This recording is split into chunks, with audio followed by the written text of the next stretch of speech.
Good morning. Summer is upon us, isn't it? Uh,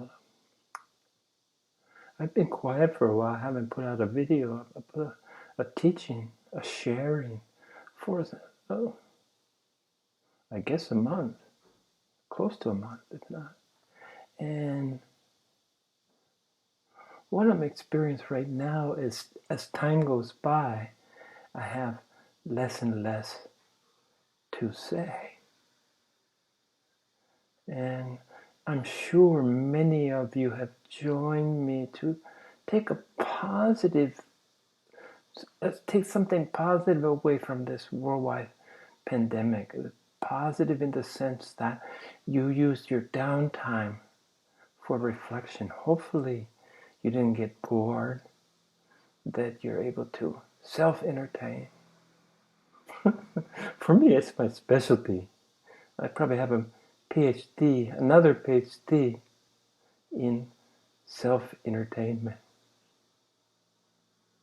It's quite easy for me to get wrapped up, to go deep.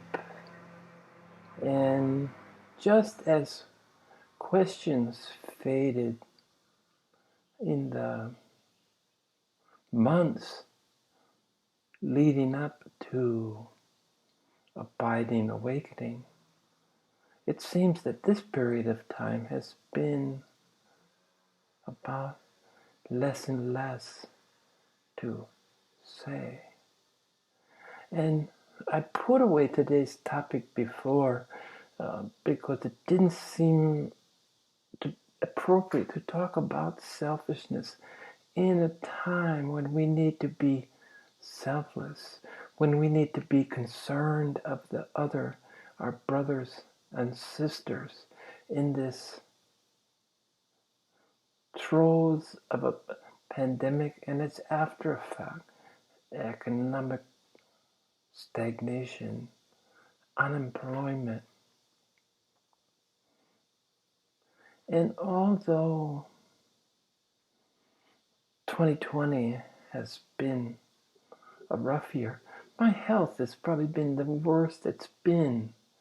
Aches and pains, nothing serious, but aches and pains, general malaise, a tiredness that seems to emanate from the bone marrow. Just a deep, deep tiredness. And I've responded by listening to my body, getting as much sleep as I need, taking long naps if I'm so inclined, and most importantly, trying to remember to hydrate. I just don't drink enough water, and I try to keep it nearby. I should have something right here as we speak, shouldn't I? Because I do feel parched. But I believe that hydration is critical, especially here. It's hot and humid. And even if we do hide in air-conditioned environments, we still have to go outside. Life goes on, after all. Heat or no heat. Indeed.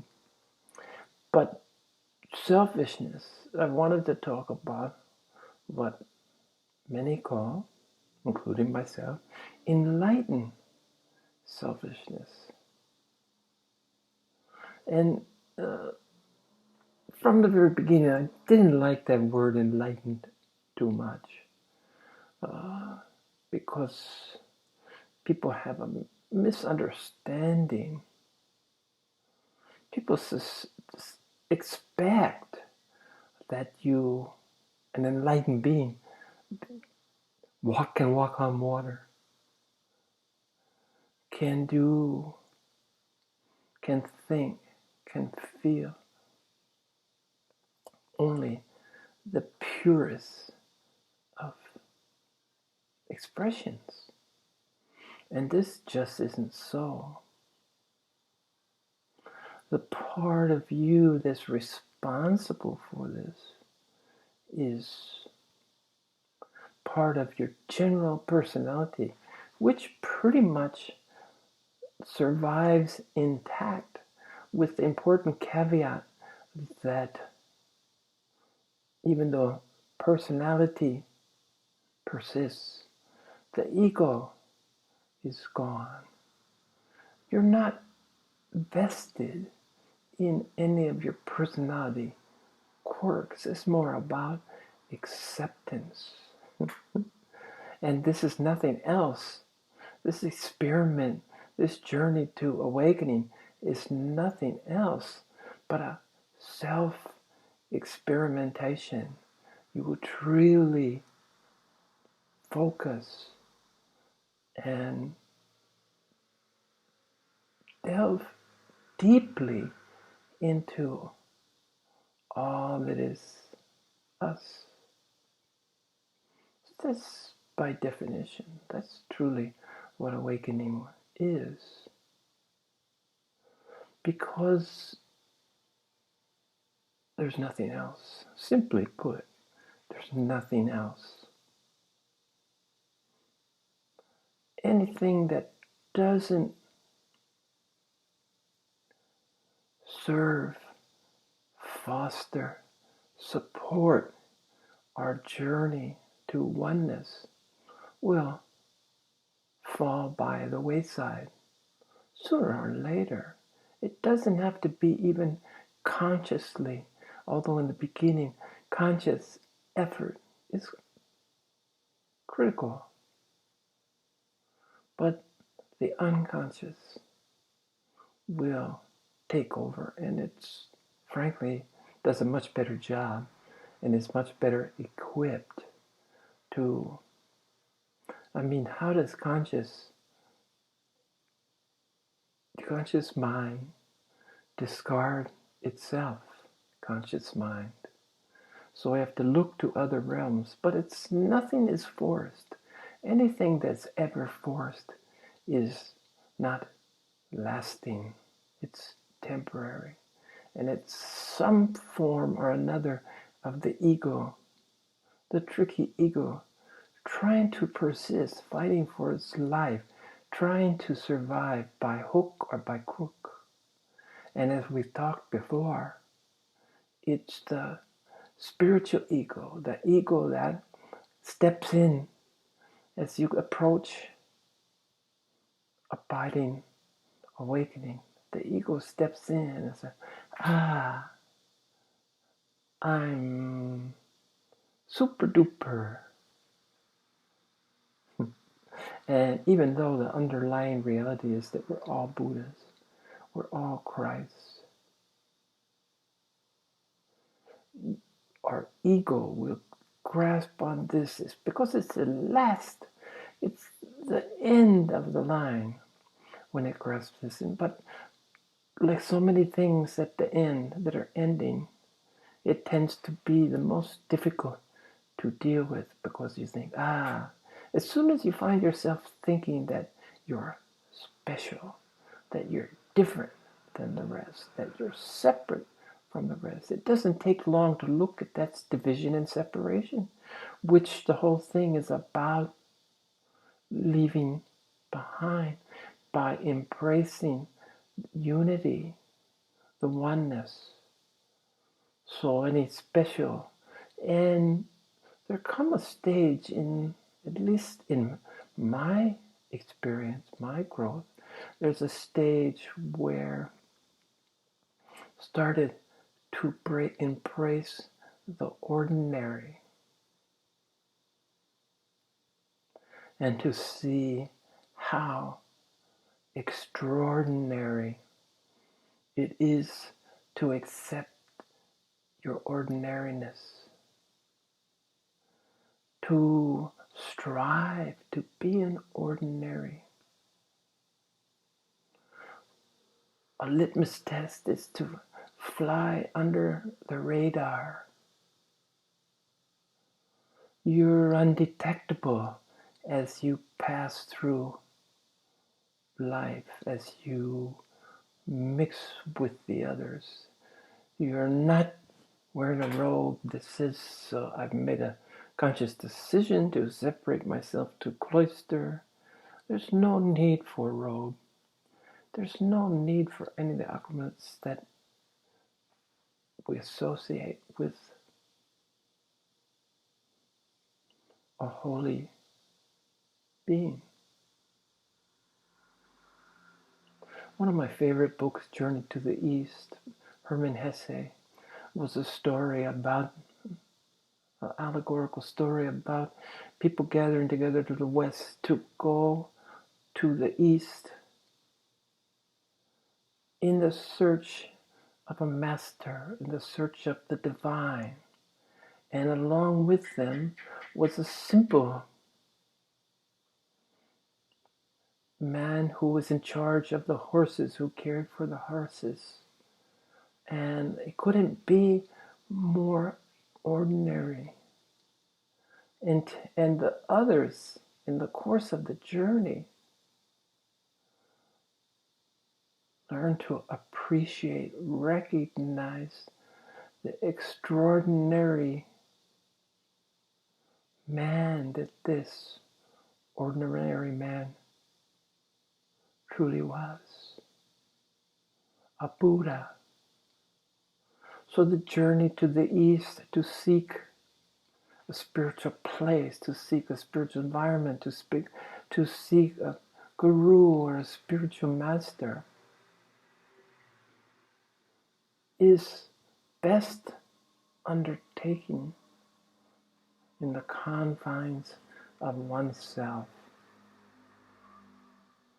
That's one so at peace with not having to go on a pilgrimage. I thought of pilgrimage, the four Buddha's birthplace, Buddha's first teachings, the bulk of Buddha's teachings, and of course his passing on, the four hallmarks of his life, that you can go now and journey to each place.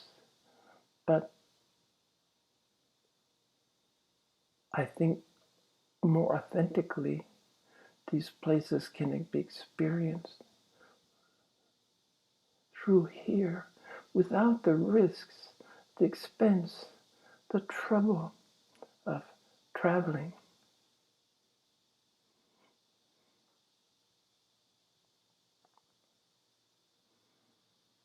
Now, there's an added to these companions of traveling, the downside of traveling is exposure to this virus.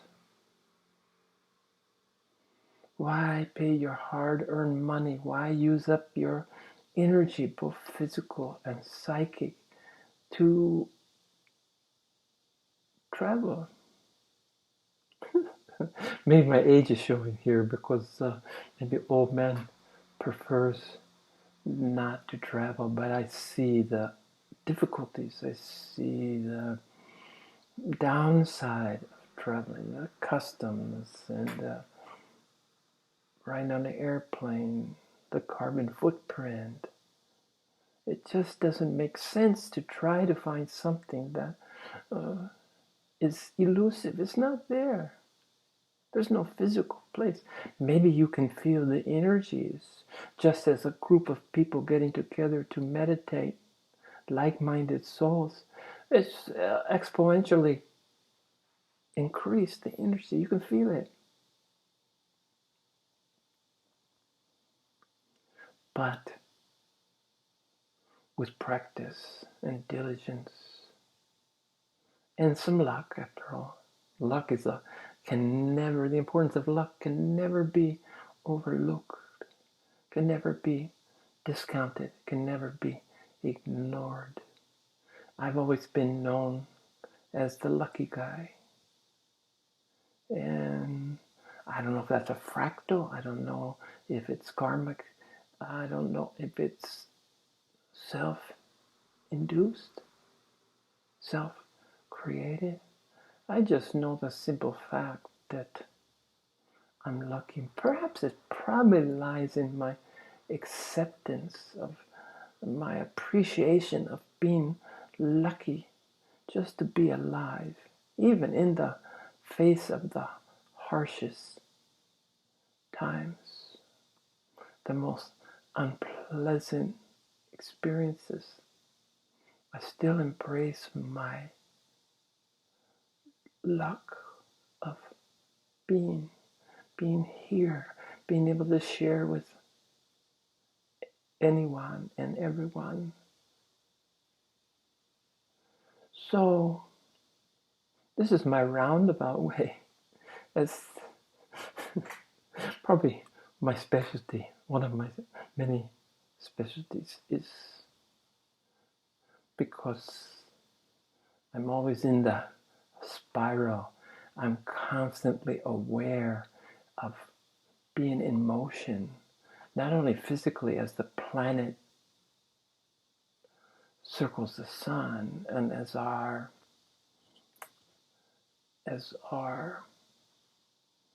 universe circles, spirals. So I'm aware of constantly being in motion. And when I watch something like Stevie Wonder, that great blind singer that's probably the similar age, I grew up listening to Stevie, but he's doing this all the time. And I feel like I don't have to move my head, but I feel very much kinship to him with this being in the rhythm, accepting the motion as we fly through time and space at phenomenal, ununderstandable speeds. And where does selfishness come in all of this? Enlightened selfishness, awakened selfishness. Maybe I'll call it awakened. That's awakened selfishness. I was going to call this episode enlightened selfishness, but those are words that I see others have used for this concept. So I'm going to be truer to what sits better with me, even though there's nothing wrong with the enlightenment in the light.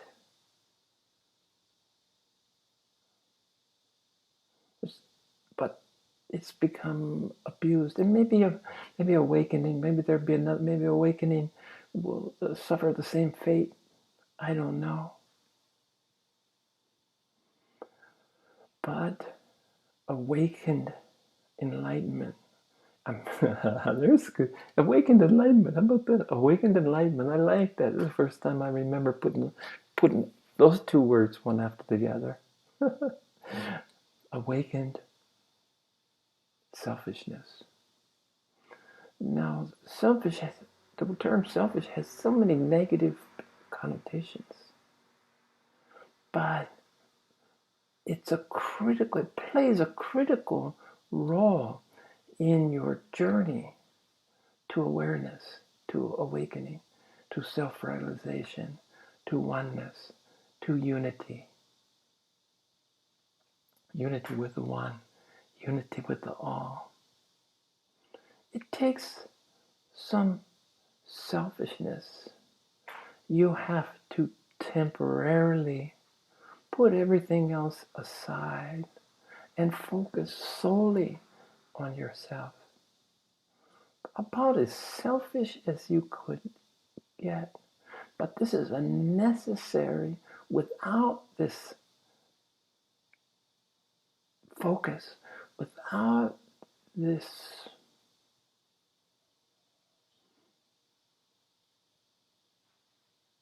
selfishness, without ignoring everything around you, everything inside your head, the monkey mind, the chatter.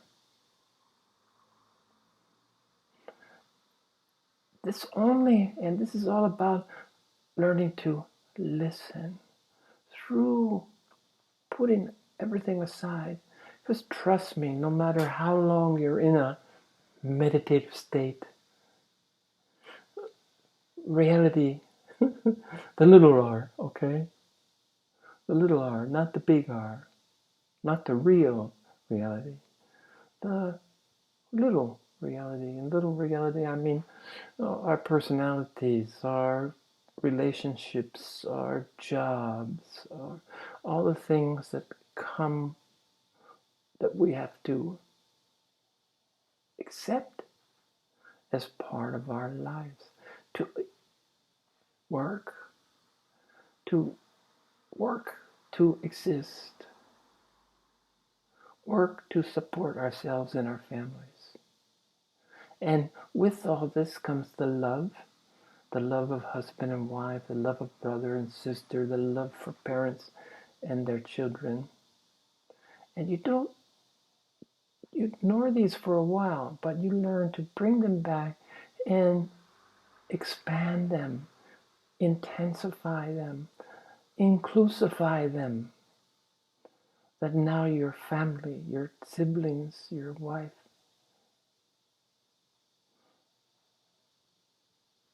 your family increases until it includes everyone, with a special place for those people that you don't like. We need to do special work with them and for them. But first we have to go through this time of, well, for me it was extensive isolation, but for me the timing was perfect because I was a single man. And now I'm fortunate enough for the last 6 years of my life to have a spouse. After being single since my first divorce for 33 years, I finally found the one.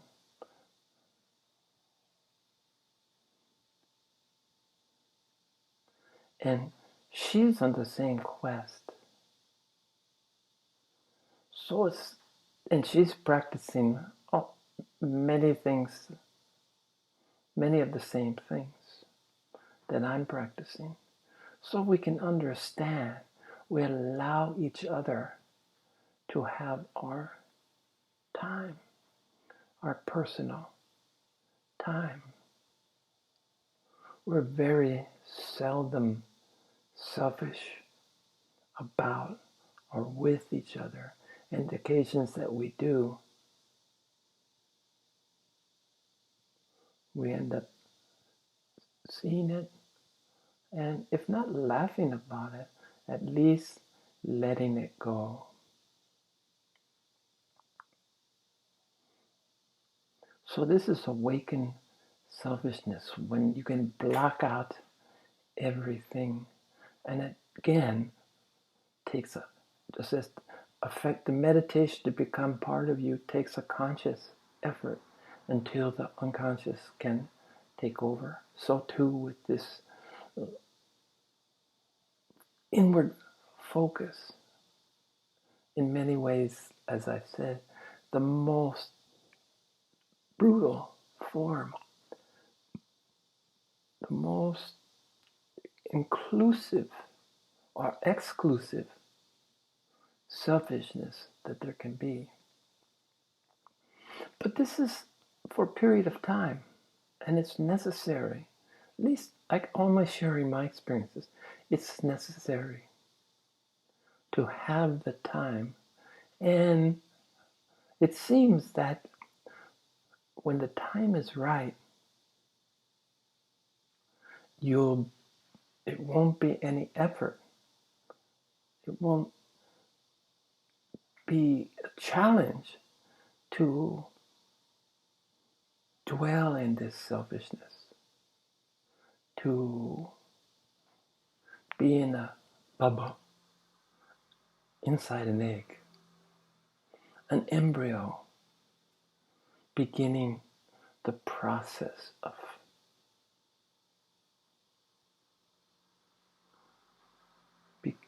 breaking the egg, becoming process of becoming. And just as a chick inside the egg feeds on the things contained in the egg to sustain itself, to develop itself, to wait for the proper time, to be able to crack the egg and open the world, so too is this enveloping in the egg able to, it's the nourishment, it's able to sustain us through these times of isolation. I remember that my 3 or 4 day experience that I can only judge by afterwards looking at the 3 or 4 day experience. I didn't need to eat, I didn't need to drink, I didn't need to go to the restroom. I just simply sat without effort, effortlessly.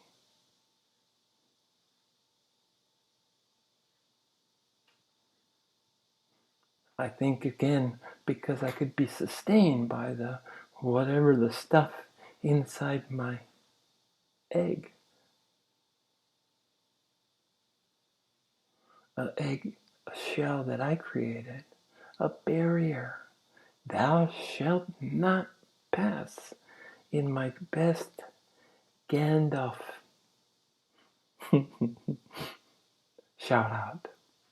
Thou shalt not pass. And maybe during that 3 or 4 days, someone came. Again, I was living alone by happenstance, by necessity, by purpose, never mind which. The simple fact was that I was living alone. And maybe somebody came to knock on my door, but maybe my phone rang. But it didn't penetrate. It didn't pierce my shell or cocoon, which is an equally valid metaphor. The cocoon that I was going to emerge, coming in as a caterpillar, a worm, after all. As far as a bird's concerned, what's the difference between a caterpillar and a worm? It's both lunch, okay? And to emerge as a butterfly. So this cocoon protected, and I'm also certain that it must have fed the embryo, the life within, just as an egg, the matter that's in the egg feeds the bird or the chick or the eagle. Funny, I should think of a chicken when I could be an eagle. That's much more grand, isn't it? But what's more ordinary, a chicken or an eagle? So I went with the ordinary. In the spirit of embracing ordinariness. Now, the period that the eggshell breaks, the period after the cocoon, the emerging, is a really critical time. Just as we're in the womb, I imagine, for me, it was much like what I can remember, if nothing. I've been in the womb, and I suspect that I've been in someone's womb many times. So it must be a familiar feeling. I must understand that feeling of being sustained, protected in a warm, liquid environment where no harm and the shock of coming out, the bright lights, the crying. Just as the chick must feel when the egg opens, just as the caterpillar must feel when when you break the cocoon and he emerges and his wings are wet and he's trying to find his voice, just as the chick is trying to find its voice. Just as a baby, the infant, is trying to find its voice, when it's broken through, the vulnerability. What's more vulnerable than a newborn, a newly hatched? The predators are waiting. So I can't speak to the chick, and I can't speak to the new butterfly, but I can speak to me, speak to my experience of the complete helplessness. I've used what the metaphor that sticks in my mind is a discarded on a dirty, cold, probably wet sidewalk with no one in sight. And for me, this period lasted 2 years.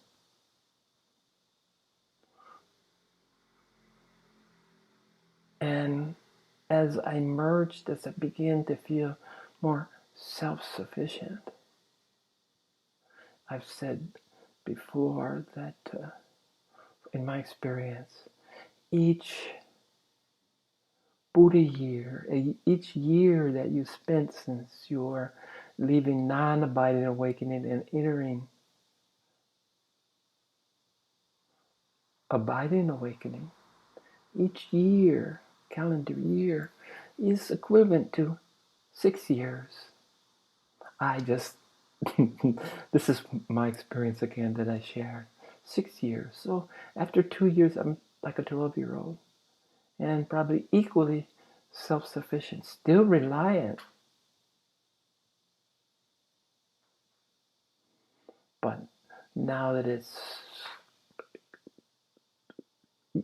6 years, going past 6 years, 36, I'm at that age of, spiritually, at that age of vigor, some experience under my belt, some insight, accumulate something that's maybe worth sharing. But after this 2 years, then the spiritual, the super ego, for 2 years I felt helpless, lost. The ego, even though I was not invested in my egoic structure, or so I thought, the loss of it, the dissolution of it, the death of it, was a source of consternation. Well, if I'm not any of that, what am I? These kind of ponderings, which are good, constructive, useful thoughts. So be selfish until you don't have to be selfish anymore. Embrace your ordinariness. Accept